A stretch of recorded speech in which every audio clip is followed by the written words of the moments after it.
সালাম ভাইকেও সর্বস্তরের ঢাকা নয়ের মানুষ তার পাশে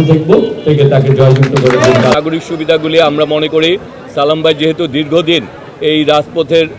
সাথে পরিচিত, এখন এখানে কি কি সুযোগ সুবিধা রয়েছে সেগুলি উনি রয়েছে তিনি সেগুলি জানেন।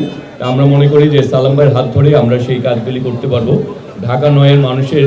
যে রাস্তাঘাটের উন্নয়ন, ড্রেনেজ সুবিধা এবং অন্যান্য যেমন ময়লা আবর্জনা পরিষ্কার পরিচ্ছন্নতা, খালগুলির পরিষ্কার পরিচ্ছন্নতা, আমাদের এখানে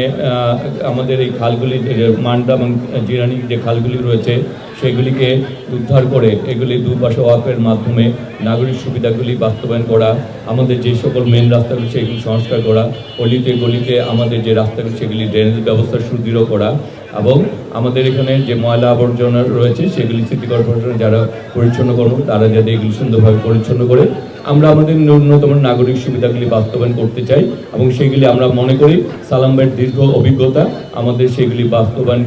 সহজ হবে এবং সালাম ভাই আমাদেরকে আজকে কথা দিবেন। উনি অতীতে আমরা দেখেছি যে উনি দায়িত্ব পাওয়ার পর উনি যে এলাকাটাকে সবচেয়ে বেশি ভালোবাসেন,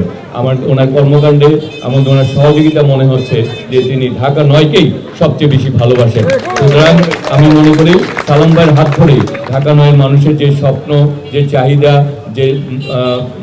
রয়েছে সেগুলি সালাম ভাইয়ের হাত ধরে বাস্তবায়িত হবে এবং আমরা ঢাকা নয়ের প্রতিটি জনগণ সালাম ভাইয়ের পাশে থাকবো। সালাম ভাই এলাকার মানুষের উন্নয়নের ছোঁয়া দেবে, তাদের দাবি দাবাগুলি বাস্তবায়ন করবে, তাদের নাগরিক সুবিধাগুলি নিশ্চিত করবে। আর ঢাকা নয়ের মানুষ আমরা কথা দিচ্ছি সালাম ভাই যদি এই সকলগুলি আমাদের এই কাজগুলি ওনার যে সক্ষমতা রয়েছে সেই সক্ষমতার সর্বোচ্চ ব্যবহারের মধ্যে তিনি সেটি আমাদেরকে বাস্তবায়ন করবে এবং আমরাও আগামী দিনে সালাম ভাই ঢাকা দক্ষিণ সিটি কর্পোরেশন মেয়র নির্বাচনে জাতীয়তাবাদী দলের যখন প্রার্থী হবেন আমরা তখন সালাম ভাইকেও সর্বস্তরের ঢাকা নয়ের মানুষ তার পাশে থেকে তাকে জয়যুক্ত করে দেন। ঢাকার মানুষের ন্যূনতম যে নাগরিক সুবিধাগুলি রয়েছে সেগুলিকে তিনি বাস্তবায়ন করবেন।